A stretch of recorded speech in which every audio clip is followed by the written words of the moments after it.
When I first arrived at Oakwood University, I was eager to start my college journey. The campus was picturesque, with sprawling lawns, ancient oak trees, and historic buildings. But there was one place everyone avoided: the old, forgotten graveyard at the edge of the campus. Stories circulated about it being haunted, but I dismissed them as typical college legends. One evening, my friends and I decided to explore the graveyard on a dare. It was a crisp autumn night, and the full moon cast eerie shadows across the tombstones. The air was thick with a sense of foreboding, but we pressed on, laughing nervously to mask our fear. As we walked among the overgrown graves, I stumbled upon an old, weathered headstone. The inscription was barely legible, but I could make out the name: Eliza Whitaker, 1847 to 1865. A chill ran down my spine as I traced the letters with my fingers. Suddenly, a gust of wind blew out our flashlights, plunging us into darkness. Panic set in as we fumbled to turn them back on. When the lights flickered back, we realized one of our friends, Jake, was missing. We called out for him, but there was no response, just the eerie silence of the graveyard. We split up to search for him. As I wandered deeper into the graveyard, I felt a growing sense of dread. The air grew colder, and I could hear faint whispers around me. I turned a corner and saw a figure standing by an old mausoleum. It was a woman in a long, tattered dress, her hair flowing in the wind. She looked at me with hollow, sorrowful eyes. "Eliza?" I whispered, unable to believe what I was seeing. The figure vanished, and I heard Jake's voice calling for help. I ran towards the sound, my heart pounding in my chest. I found him lying on the ground, his face pale and eyes wide with terror. He mumbled incoherently about seeing a ghostly figure and feeling an icy hand gripping his arm.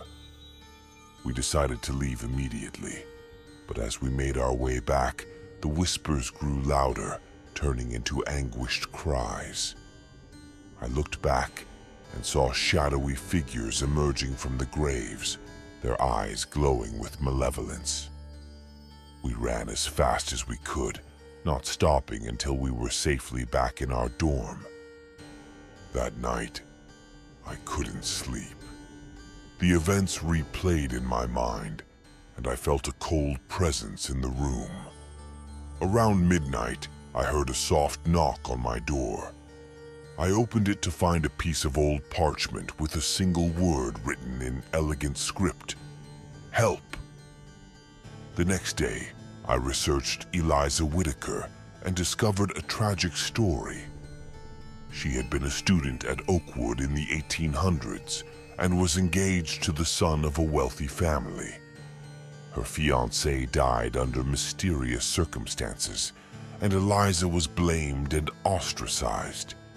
Heartbroken and shunned, she took her own life and was buried in the graveyard, where her spirit remained restless.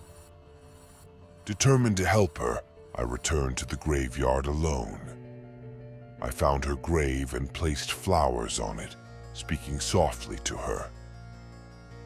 "Eliza, I know your story. I'm here to help you find peace." The temperature dropped, and I felt a cold breeze. The ghostly figure of Eliza appeared before me, her eyes filled with sorrow. She whispered, "Thank you," and faded away, leaving me with a sense of profound sadness and relief.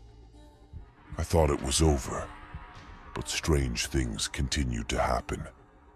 I would find cryptic messages and symbols in my room, and the whispers followed me wherever I went. It seemed that helping Eliza had only opened the door to more spirits seeking peace. One night, I woke up to find my room filled with ghostly figures, all of them whispering for help. I realized then that Oakwood University was built on the grounds of an old settlement, and many souls had been left behind, forgotten and restless. With the help of a local historian and a paranormal expert, we conducted a cleansing ritual in the graveyard, acknowledging each spirit and helping them find their way to the afterlife. The atmosphere on campus lightened, and the haunting ceased. But sometimes, late at night, I still hear faint whispers, reminding me of the forgotten souls who once walked the grounds of Oakwood University. Their stories are now known, and they rest in peace. But the memory of their presence lingers, a haunting reminder of the past.